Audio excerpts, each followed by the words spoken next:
engagement in Gaza. Open-ended. With, Netanyahu goes, we need like 2 years, two months. They're already saying that it might be beyond the tipping point of rebuilding. Like, they've destroyed so much. Have you seen the footage, the recent footage? It's crazy. Mosques. It's not just good. Bombing mosques. Bombing buildings. It's their moment. At what we did after 9/11 did not make us safer. And I think they're having that moment right now where there's an understandable rage. They are upset.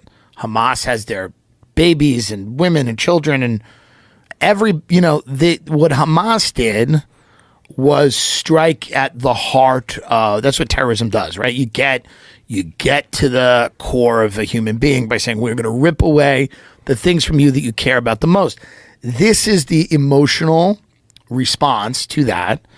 I don't know how strategic long-term it is.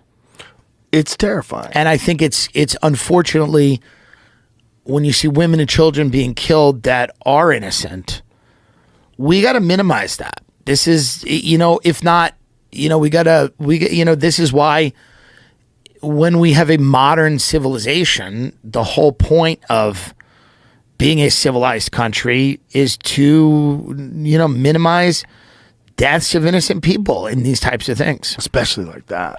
Yeah. I mean, that October 7th thing is so wild. The music festivals. It's crazy. Terrifying. No, and I understand why you have a situation now where Israel is in a position where they're going, well, we can't live with Hamas. Right. That's not going to work. Right. We can't live with them. But there needs to be some two-state solution. When I grew up, all we heard was that. And it never materialized. It never came to fruition. But then over the last few years, no one's talked about it and no one's cared. And I think it's become a situation where you have these elements, these radical elements in that society that are reacting to the very real and unending, unlivability of that situation.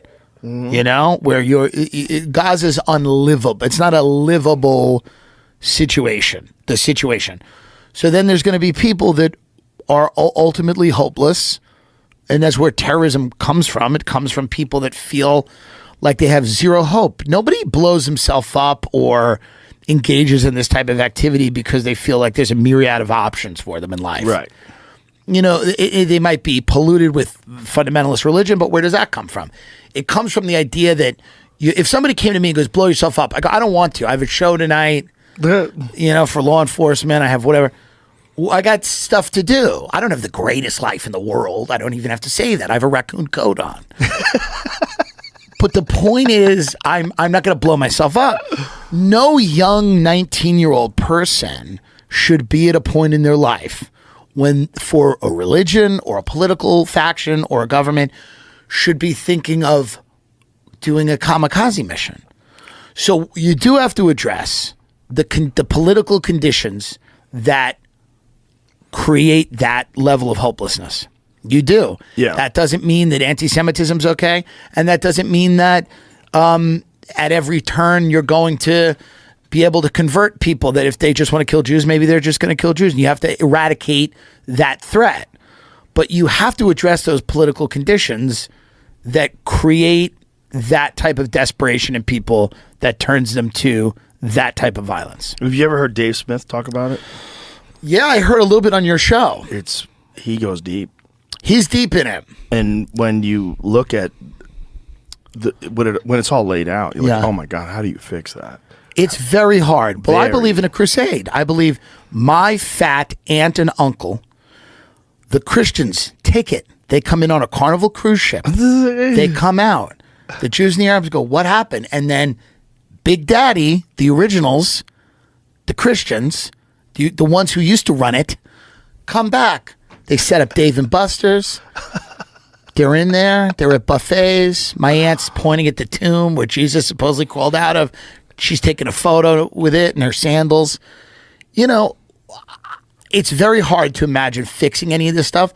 We're going to have to learn to live with some compromises. And I don't only mean like political compromises where we go, you get this, we get that.